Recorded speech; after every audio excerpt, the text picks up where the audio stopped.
All right. So a standard argument is something like this. Broccoli is healthy because it contains vitamin K and fiber. While some dislike the taste, its nutritional benefits make it worth eating. A polemic argument is broccoli is a disgusting weed whose very existence is a blight on the dinner table. Anyone who claims to enjoy it is either lying to themselves or has lost all sense of taste. It is a foul, appalling thing that should be banned from being sold, and only when we rid the world of this green menace will we truly have a civilized society. So that's a polemic argument, all right, against a just normal argument, okay? So the reason why I'm saying this is because there are many people who view what's happening here, and religions have come about where they worship other gods. And what they're worshiping are these beings that came about.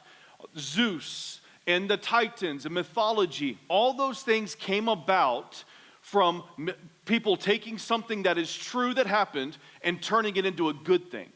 And what Genesis 6 is saying, this is not a good thing.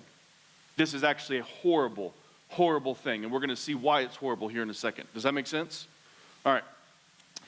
So what we're going to do is I just want to provide you with a little bit of context because we're going to use a book that's called the Book of Enoch this morning. The Book of Enoch is a first century document that was written from about 300 BC up into the first century.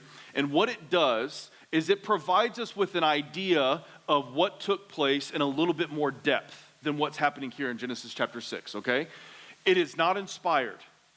I'm going to say that. It's not an inspired text. But just because something is not inspired does not mean that it doesn't provide us with context. Have you ever read a book that's not inspired? Was it true? Or no?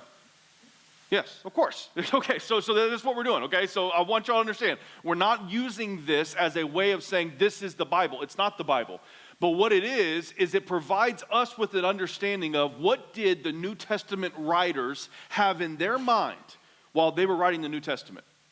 Well, the Book of Enoch is one of the books that they had in their mind when they're writing the New Testament, okay? And so let me show you why this is important, all right? So like I said, it's written from about 300 BC up into the first century, the Book of Enoch. And the New Testament references it. So go to the next slide. Oh, there we go, okay? There we go. So right here we see 2 Peter 2:4. For if God did not spare the angels when they sinned, it's talking about Genesis 6, cast them into hell and committed them to pits of darkness reserved for judgment. Jude chapter 6. Angels who did not keep their own domain but abandoned their proper abode, he's kept in eternal bonds under darkness for the judgment of the great day. You'll notice that phrase there, he's kept them in bonds of eternal darkness, under darkness. That's nowhere in Genesis 6. It doesn't say that that's what God does. There's actually nowhere in the whole Old Testament that mentions that this is what God did with these angels. But we do see it in the Book of Enoch. And again, the Lord said to Raphael, bind Azazel hand and foot, cast him into the darkness, and make an opening in the desert, which is in Dudael, and cast him therein, and place upon him rough and jagged rocks, and cover him with darkness. Let him abide there forever, and cover his face that he may not see the light. And on the day of the great judgment, he shall be cast into the fire. So we see Peter and Jude are taking something from a first century document called the Book of Enoch, and they're saying, yeah, this is what happened. This is just, something that we take as just fact. Right? Let me show you another example. Go to the next slide. Jude chapter verses 14 and 15. It was also about these that Enoch, the seventh from Adam, prophesied, saying, behold, the Lord comes with 10,000s of his holy ones to execute judgment on all and to convict all the ungodly of all their deeds of ungodliness that they have committed in such an ungodly way, and on all the harsh things that ungodly sinners have spoken against him. So you'll notice that if you read the story of Enoch in the Bible, these words were never said in the book, in Genesis, talking about Enoch. Enoch walked with the Lord and he was not. That's basically what we get from Enoch. He was a righteous man. So where's Jude getting this from? Well, the Book of Enoch. It says right here in verses 1:9. Behold, he comes with 10,000s of his holy ones to come pass judgment upon all and to annihilate all the wicked, to convict every soul of all the godless deeds that they have committed. Right? So he's getting this directly from another text called the Book of Enoch. Does this make sense? That they're using a reference point to come and bring about truths that are inspired into us today, all right? So the reason why I'm doing this is because I want to show you what the Book of Enoch says about Genesis 6, 1 through 4 of what happened, All right, you're going to see a connection here, and it's going to be pretty cool. All right. So go to the next slide. Okay, Genesis 6, 1st Enoch. It says here. Okay, it came to pass when the sons of men had multiplied in those days, beautiful and comely daughters were born to them, and the watchers, the sons of heaven, saw them and desired them, and they said to one another, come, let us choose wives for ourselves from the daughters of men of earth, and let us beget children for ourselves. And they were in all 200 who descended in the days of Jared on the summit of Mount Hermon. Okay, so this is what Enoch is describing as what's taking place in Genesis 6, 1 through 4, the book of Enoch, right? You'll notice that he uses the term watchers. All right, this term, the term sons of God that we've been talking about a lot, B'nai Elohim, that's a familial term. Okay, it means that they belonged in the heavenly court of God. All right, that's what that term means. But the term watcher is a function. What they were told to do is to watch over the earth. That's what their job title was. They were the watchers. They watched over the earth. But instead, they rebelled and they came down to the earth and did what they did in Genesis chapter 6, 1 through 4. Okay? Are you following me? That's what they were called, is the watchers. And so they were kind of like sentinels. And what you're going to notice here is that in the book of Daniel speaks about these same watchers. Now, these are good watchers here in Daniel, all right? Daniel chapter 4, I saw the visions of my head, and this is when King Nebuchadnezzar is having this dream about becoming a beast and all the craziness that's there. And he said, I saw this visions of my head, and I lay in bed, and behold, a watcher, a holy one, came down from heaven. The sentence is by decree of the watchers, the decision by the word of the holy ones, all right? So we're seeing that he's talking about the watchers. This is what they are. These are beings that are in heaven. There are good ones that are still up there in heaven, angels that are in heaven that are looking down upon us. Is that cool? I like that. Right? You got a little guardian angel. Right? Maybe. I don't know how that works. But so let's talk about, the reason why I'm going here is because I want to talk about the location of where this took place. Genesis chapter 6, 1 through 4. All right? And there's going to be some really cool connections that you're going to see, that Jesus comes along and he strategically goes to certain places to try and declare war on these things. All right? So where did it take place? They believe that this took place in Mount Hermon. Mount Hermon, okay? Mount Hermon, if you go to the next slide. Yeah, go that one, there you go. Mount Hermon was located in Bashan. The name Bashan derives from the root word serpent. So that location was called the land of the serpent. All right? So this is where it took place, is on the land of the serpent. There's a king named Og, who is the king of Bashan in Deuteronomy chapter 3. Do you know who Og was? He was a giant. He was a man his bed was made of iron. It describes him as being a giant, okay? And so this is taking place at Mount Hermon, and he's the king of Bashan. He's the ruler over Bashan. Where does Moses go first? Where does the Lord send Moses to go first? Og, to kill Og of Bashan. Why? Because he's destroying this supernatural rebel that's on the earth. It's a picture, all right? And we're going to look at this. I don't know if we'll get to it today, but we'll see. But Moses starts it. Joshua finishes it, okay? It's really, really awesome. Now, Mount Hermon is in Bashan, and it sits in the headwaters of the Jordan and was considered the center of the world for the worship of Baal. Okay, this is why it's specific. There's a god, Baal Hermon. This is with the center of the earth. In the ancient mind, it was a literal portal or gateway to the underworld. So they saw this place, Mount Hermon. Okay, and if you look at a picture of Mount Hermon right now, you'll see this big hole in Mount Hermon. It looks like a cave that goes into the underworld. That was their idea. Remember, their first century writers, the New Testament, the Old Testament, they had a supernatural worldview, okay? So they believed that certain beings were over certain territories. That's what they thought. Like they had dominion over these certain areas. Mount Hermon and Bashan was one of those areas. They believed this was the gateway to hell, okay? And this is why there's something called cosmic geography, okay? Cosmic geography. What that means is there are beings over certain territories, supernatural beings. How many of you remember the story in 1 Samuel chapter 5? The Philistines come and they defeat the Israelites and they take the Ark of the Covenant. They take the Ark of the Covenant and they go and they set it in the temple of Dagon. Do you remember this? All right. They set it in the temple of Dagon. Dagon was their god. That's who they worshiped, was Dagon. They get up one day and they go in there to go worship Dagon, and they notice that Dagon is laying on the ground in front of the Ark of the Covenant. And they're like, what the? Who did this? You know, who knocked over this temple? Knocked over our idol? So they pick him back up and they set it back up. The next day they go in there and they find him once again laying on the ground. But this time, his head has been lopped off and he has no hands. And they're like, who did this? Somebody has destroyed our God. What that was the presence of God had taken over authority over a pagan worship temple. That's cosmic geography. They believed that the supernatural realm, this was our temple. This is Dagon's temple. Not anymore. Not anymore. Why? Because the presence of God was there, and it took authority over that. See, this was their concept. And we still see this concept happening today, by the way. But by the way, when we talk about rulers and powers and principalities in heavenly places, that's what we're talking about. That there are certain rulers, spiritual rulers over territories, over nations. We see in the book of Daniel, the Prince of Persia. The Prince of Persia is not a human. He's a supernatural being that's over that region, okay? So this is why it's important to understand that this is how the spiritual realm works. It's a foundational map for the entire biblical storyline.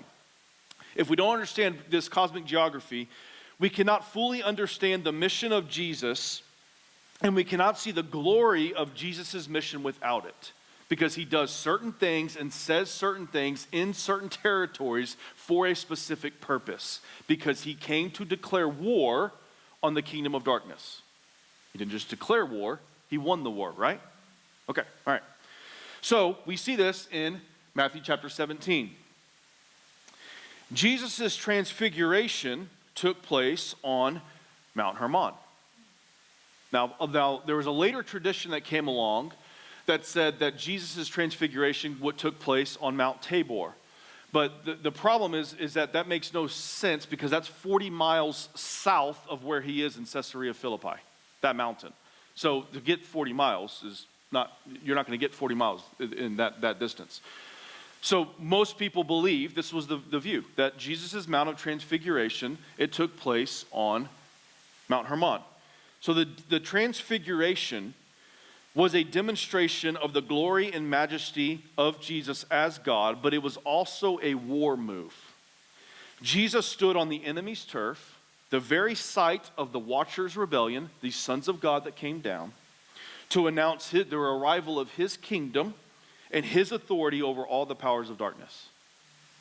Isn't that beautiful? He wasn't just showing his glory. His glory was there, and they said, let's build some temples here, right? This is a holy place. But he was doing it strategically to declare, I've come to destroy these supernatural rebels. The next connection is Matthew 16, the previous chapter. Jesus asked Peter, who do people say that I am? Remember? And then Peter says, you are the Son of the living God, right? And then what does Jesus tell him? Upon this rock I will build my church, and the gates of hell will not prevail against it. What is the rock that he's standing at? He's standing at the foot of Mount Hermon. He is standing in Caesarea Philippi.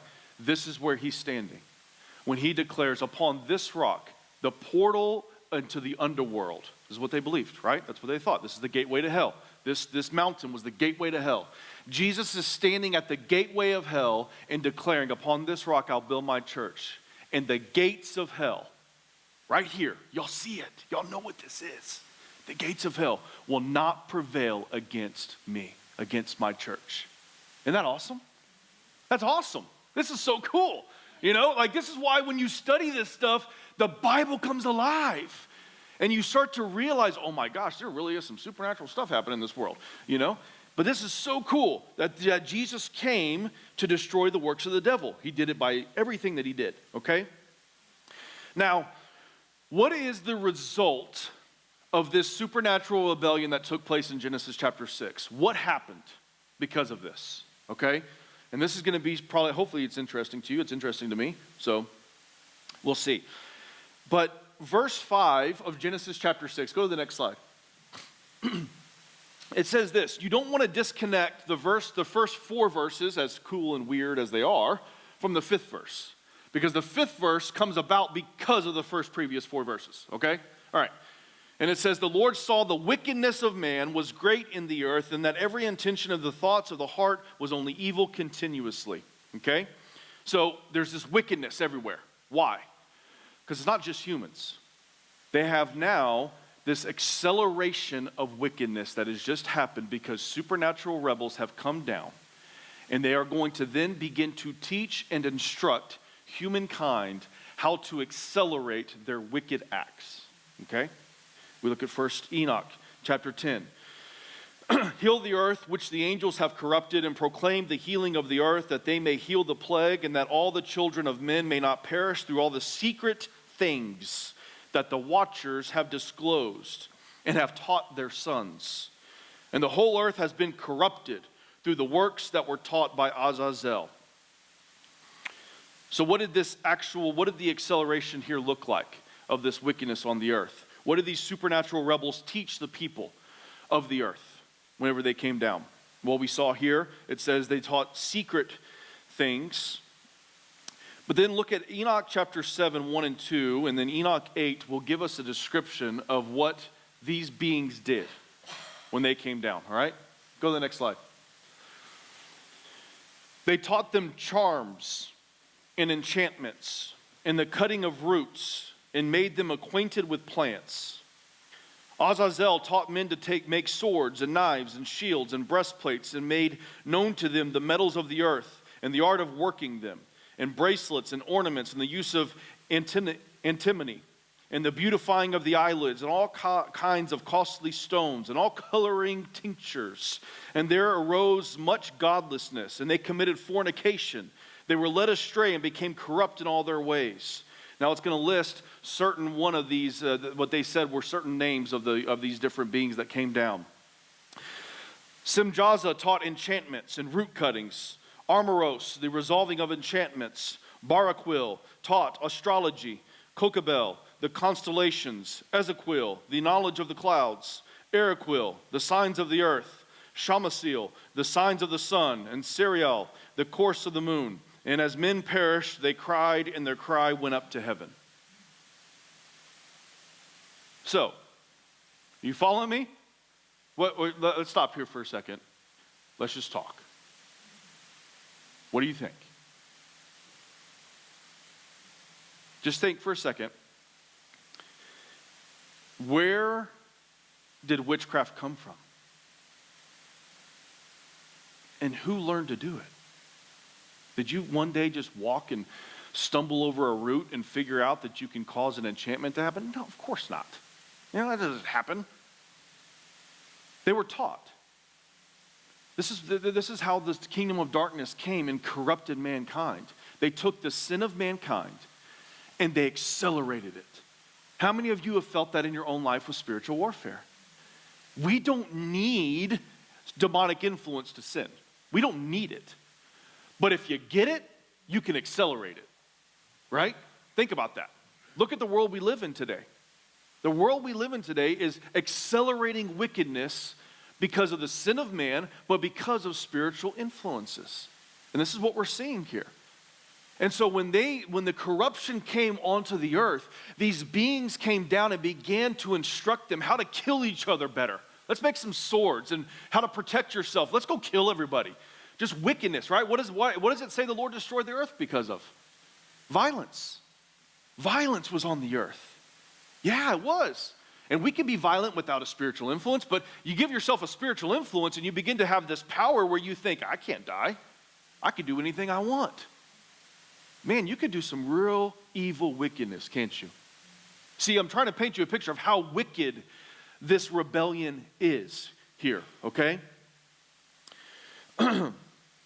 And so now we know that you're probably thinking, well, wait a second. it doesn't matter because the flood comes. Isn't that true? The flood's going to kill all these things. So then after that, everybody's perfect and there's no sin.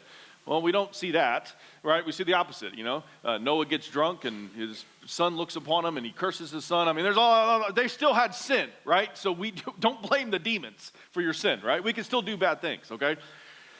And so this question has been asked before so if these supernatural beings, these Nephilim that took on the form of beings, they became giants and men of renown, how did they survive after the flood? So Genesis chapter 6, verse 4, it says that they were on the earth in these days, before the flood and after the flood. And it says, when the sons of God went into the daughters of men. So in Genesis 6, verse 4, where it says, when the sons of God came into the daughters of men, there are many scholars who believe that the word when there is actually the word whenever. It can be translated as whenever. So what that means is that whenever the sons of God, the angels, came down and went into the daughters of men, this is what the product was these supernatural giant beings, okay? Because these beings that are here right now, they're going to die, okay? And we see that in Peter, 2 Peter. He did not spare we read this earlier, he did not spare the angels when they sinned, but he cast them into hell, okay? That he put them into eternal chains of darkness. It actually says that word hell is actually the word Tartaros, which is where we get Tartarus from. You ever heard of that? Greek mythology, right? Peter says he's thrown them in there. See, people take the biblical text and they use it for their own false religions. Right? This is what the world does. They take this. But they were thrown into chains. These beings here that we're talking about, however many they were, Enoch says it was 200. I probably believe it was probably more than that, but whatever. They were thrown there. All right? So they're gone. But we see them around again after the flood. So what that means is that they did it again after the flood. Okay? They came and they did the same rebellion after the flood. That's our best conclusion as to how this happened again, okay? Because you may be wondering, well, why do you think that? Well, because we see them existing again, so they had to do something. These ones are in chains of darkness. They ain't getting out of there, all right? So this thing happened again, all right?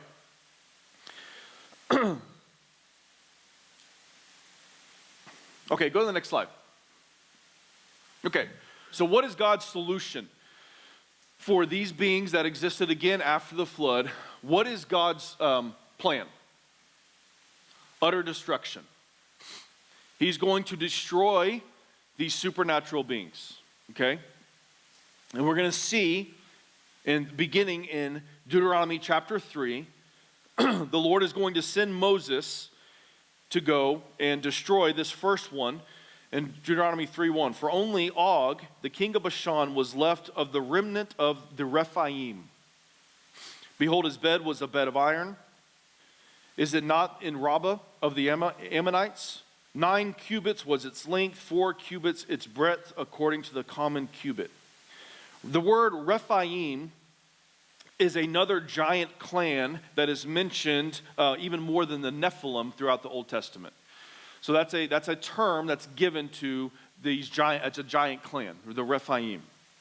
So his bed was 13.5 feet long, 6 feet wide, made of iron. And God starts in Bashan because this was the place where the supernatural rebellion began. This is a sign that God is reclaiming back this territory from these supernatural rebels. And he's starting exactly from ground zero. We're going to start here, and then we're going to go out. Okay? So go to the next slide. The Lord did not take the people of Israel through the land of Canaan after he delivered them from Egypt, because it says if they saw war, they were going to turn back. So he took them through the wilderness.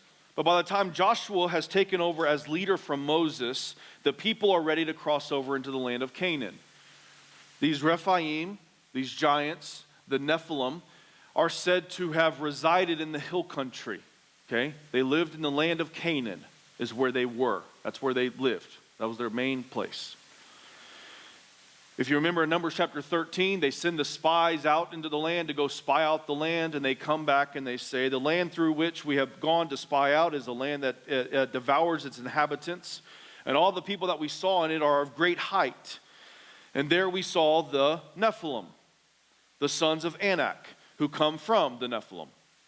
And we seemed to ourselves like grasshoppers, and so we seemed to them. So they go into the land of Canaan, they see these giants in the land, and they come back, and we know the story. They get fearful, they decide not to go in. Joshua and Caleb were like, let's go do it. The Lord's given us this victory. He's already said we're going to win. Let's just go do it. Everybody else says no. So the Lord says, fine, this generation's going to die in the wilderness. They're not going to enter into my promised land. So for 40 years, that's where they're at. And then they cross over, right? But what we're seeing here is that these beings are living in the hill country, in the land of Canaan. You're going to notice here that after they go into the land of Canaan, the Lord's going to send them to go and destroy the Hebrew word is herem, H-E-R-E-M. And that's the word that's used for utter destruction. So have you ever heard of people that say the Bible declares us to go and commit genocide and, all these kinds of things. When that word is used, it is used in context of where they're going and where these supernatural beings live. Okay? So what that means is that the Lord is sending them to go and commit utter destruction upon people, but it's because these supernatural beings live there. And the Lord is going to cleanse the land of these things. This is so important to the Lord.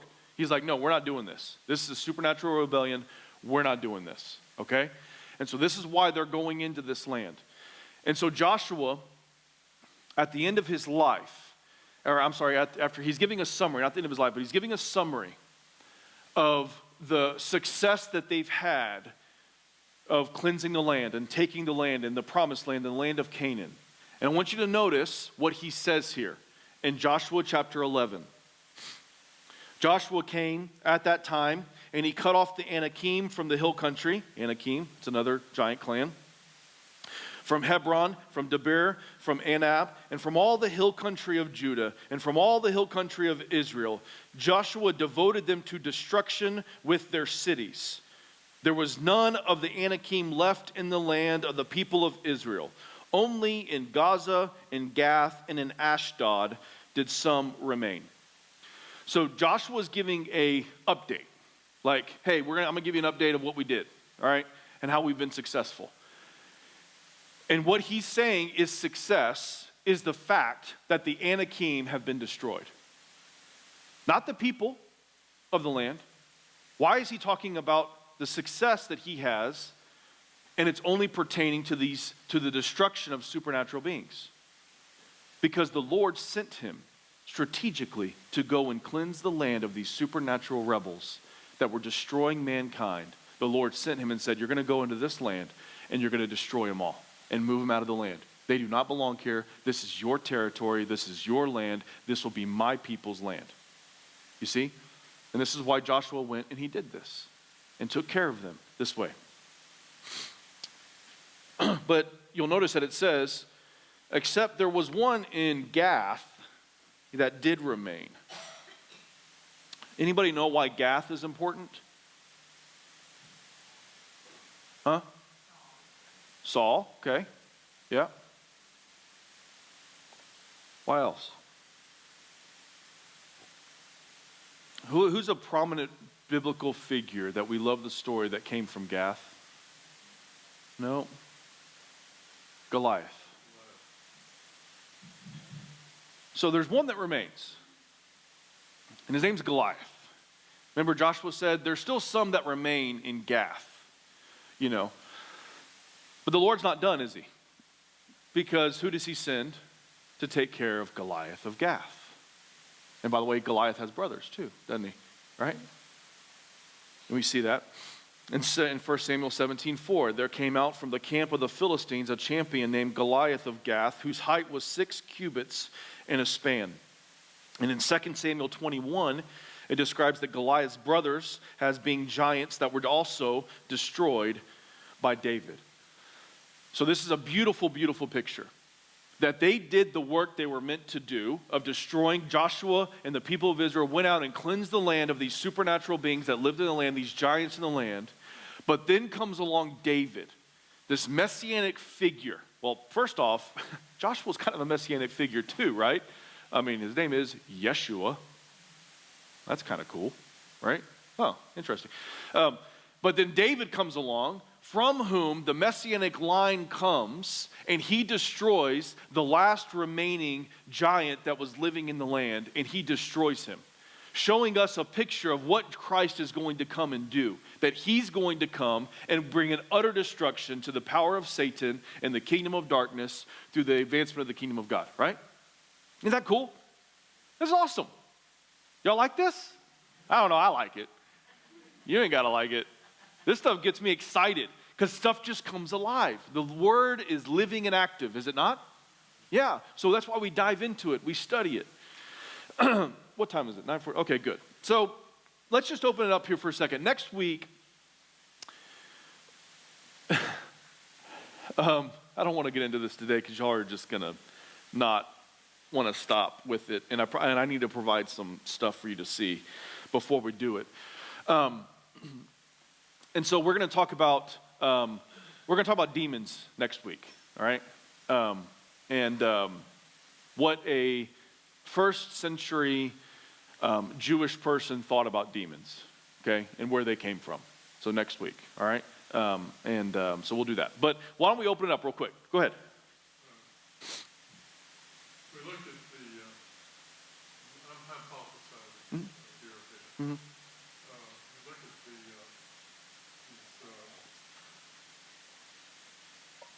powerful forces of darkness Mm-hmm. that came into women. Mm-hmm.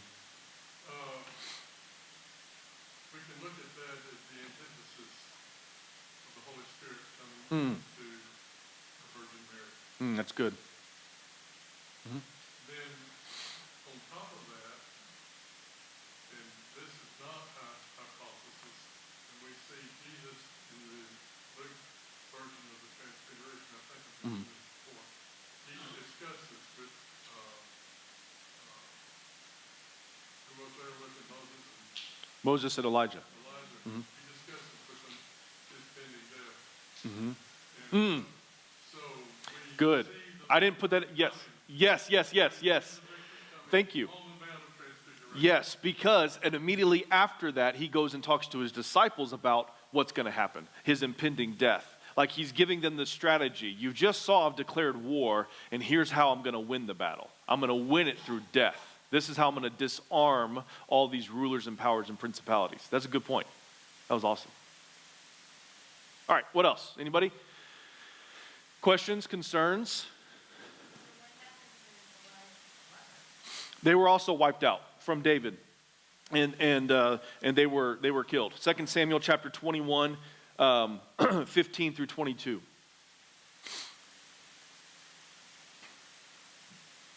the book of Enoch is not, it's not God inspired, but God obviously uses Peter and some of these guys reference. Yeah. Why is that? Well, because remember that the Bible was written for you, but it was not written to you. So it's written within the context of the people they were giving it to, right? Now it's for us, it's for everybody, it's for all time because it's inspired by the Holy Spirit. But it wasn't written to us. And so for us, we have to go back into the mind of who it was written to now there's some stuff you don't have to do that with, right? And, give and you shall be given to. It's like, okay, you're not going to know what that looks like, in a first century Jewish mind. But there's certain things that we do. And so for them, they're taking something that they believed to be the truth of this is what happened in Genesis chapter 6. It was just what they believed. And they're bringing that in to their theology of what they're teaching. So things can be true without being inspired. Or useful, let's say that. They can be useful without being inspired. Go ahead. We do the same thing today with Josephus. Yep. Good. We don't consider his writings inspired, but we do consider him as a historian being very valuable to our understanding Very useful. Yes, yes, absolutely. Yeah, so it's the same thing. The problem with Enoch compared to Josephus is that there are people who believe and have included Enoch into the canon. Josephus has never been. So there is a little bit of a difference there. But for us, we understand that the book of Enoch is not divinely inspired. It's just it's a very interesting read. It actually is very interesting when you read it. It's got a lot of cool stuff. But it's useful and not inspired. Two different things. So, what else? I might have missed this, that when you were reading about the Enoch, how all those names you were teaching them metal,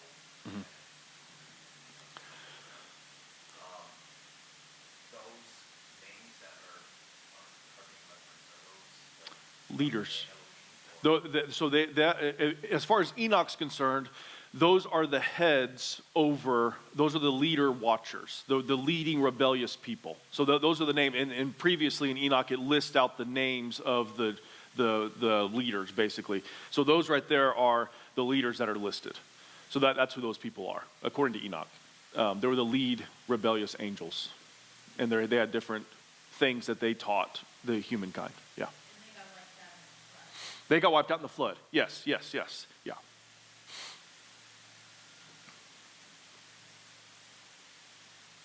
Y'all like this stuff? You think it's cool? I think it's cool.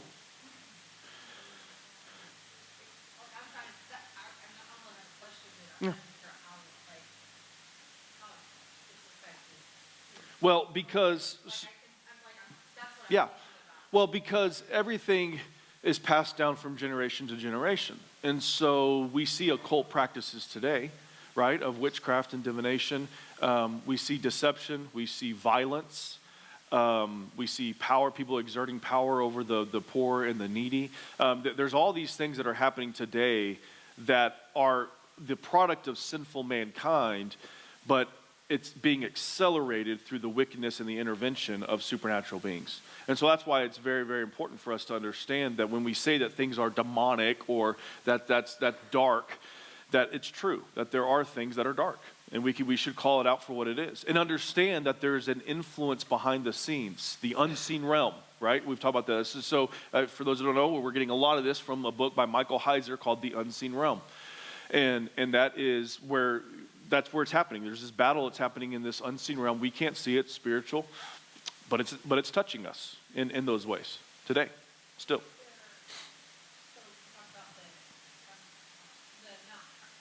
Yes. Are there places in North America that are like that, or is it just So there are still places that people that I believe that spiritual beings still reside over different nations. We see that happening still today. It's interesting when you talk to Christians in India, talking to a Dr. Nathan who has come here and done seminars for us. He has said that many people call India the land of the serpent. And they believe that when Satan left the garden, he went to India. That's literally what they say. They believe he went to India, and he still lives in India. And now the reason is because they believe the wickedness that's in India, the oppression of the poor, is horrendous. The worship of multiple billions and millions of gods. All these things that are happening over in India, they believe that that's where Satan went. Now, that's just what they say. But yes, there absolutely is rulers and principalities over different nations. This is why we're going to talk about that. We'll talk about it next week because I'm going to talk about demons. But I really want to get into a Deuteronomy 32 worldview of that there are rulers over nations, and Jesus has come to reclaim the nations. That when we go out and we preach the gospel, who do we go preach it to? Go make disciples of every nation. Why? Because the nations belong to Christ. They're his. They no longer belong to these beings over the nations that rebelled. We are called to go out and exercise that authority for him. So, all right, anybody else?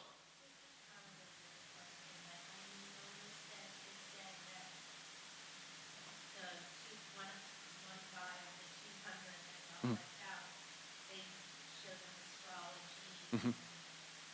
all this with the stars. So, and I know some Christians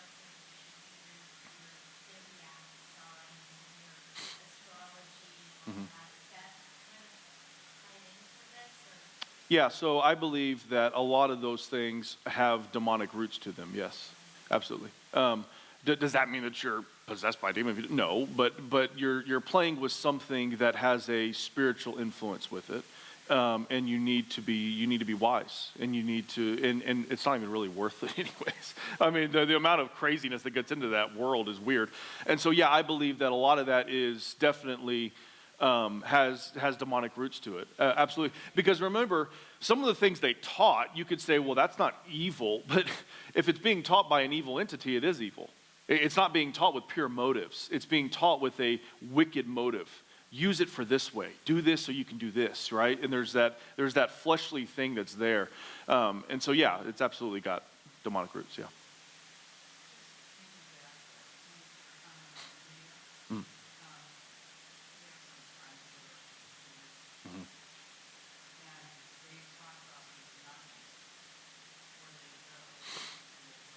Mhm.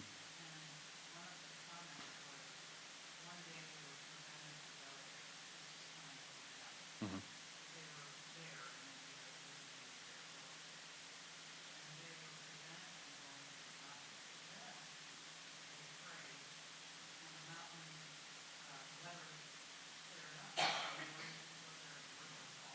Hmm.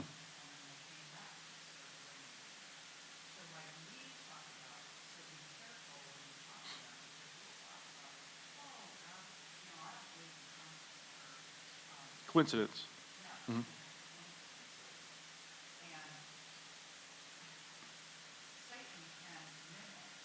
Yeah, he mimics. Yeah, yeah, yeah. Hmm.